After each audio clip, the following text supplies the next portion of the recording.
25 வருஷமா என்னோட வாழ்க்கையில நடந்த விஷயத்த ஒரு மேடையில இப்படி பேசலாமான்னு சங்கீதா அவங்க ரொம்ப கோவத்தோட இருக்காங்களாம். விஜய் அவரு பேசின விஷயத்துக்கு இப்ப சங்கீதா அவங்க இதுக்கு மேல என்னால பொறுக்க முடியாதுன்னு ஒரு பேட்டி கொடுக்க இருக்காங்களாம். தமிழக அரசியல் களத்துல புயலை கிளப்பும் என எதிர்பார்க்கப்பட்ட தமிழக வெற்றி கழகத்தோட மகளிர் தின விழாவில ஒரு குடும்ப புயலா மாறி சொல்லப்போனா சங்கீதா விவகாரம் எல்லாம் ஒர்த்தே கிடையாது, அதை யாரும் பெருசா எடுத்துக்காதீங்கன்னு விஜய் அவரு பேசின நிறைய விஷயங்கள் சமூக வலைதளங்கள்ல ரொம்பவே பரபரப்பை ஏற்படுத்துச்சு. நேற்று நடந்த தமிழக வெற்றி கழகத்தோட மகளிர் தின விழாவில உற்சாகமா பங்கேற்ற விஜய் அவரு மேடையில பேசும்போது தற்செயலா அல்லது திட்டமிட்டோ அந்த பிரச்சனைய பேச ஆரம்பிச்சாரு. கடந்த கால அதாவது கொஞ்ச நாளாவே சமூக வலைதளங்கள்ல ஹாட் டாபிக்கா ஒரு சில விஷயங்கள் வந்துட்டு இருக்கு.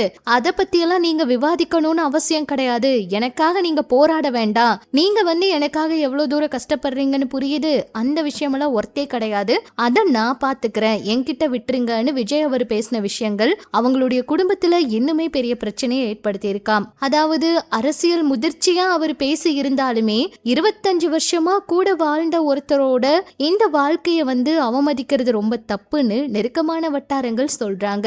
யாரோ ஒரு மூன்றாவது நபர் பேசுறது மாதிரி 25 வருஷமா இந்த திருமண வாழ்க்கைய தகுதியற்ற விஷயம் அப்படின்னு எப்படி அவர் சொல்லலாம்? இதுதான் இப்ப சங்கீதா அவங்களுடைய தரப்புல இருந்து எழும் மிகப்பெரிய கேள்வியா இருக்காம். இதுவரைக்கும் எதுக்குமே வாய் திறக்காம லண்டனுக்கும் சென்னைக்கும் இடையே அமைதியா போயிட்டு வந்துட்டு இருந்த சங்கீதா அவங்களுக்கு இப்ப ஒவ்வொரு பிரச்சனையா அவங்க வாய் திறந்து பேச ஆரம்பிச்சிருக்காங்க.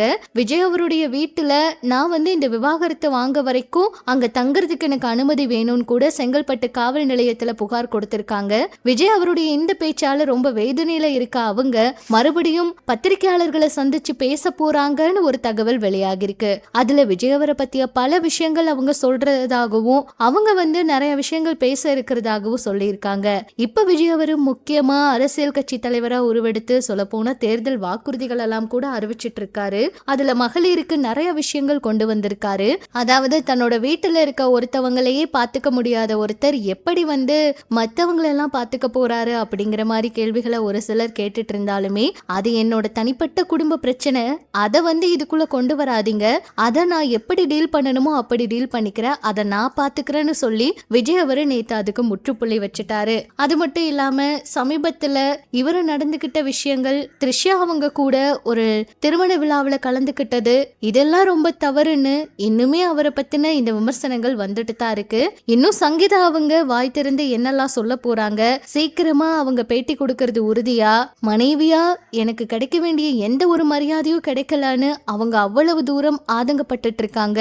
அவங்களோட உறவினர்களும் அவங்களுக்கு ஆதரவா நிக்கிறாங்களாம். அரசியல எத்தனையோ சவால்களை விஜய் அவர் சந்திக்க நேரிடும். அதே போல வீட்டுக்குள்ளேயும் இப்படி ஒரு பிரச்சனை வெடிச்சிருக்கு. இதுல இருந்து எப்படி வெளியே வர போறாருன்னு பொறுத்திருந்து பார்க்கலாம்.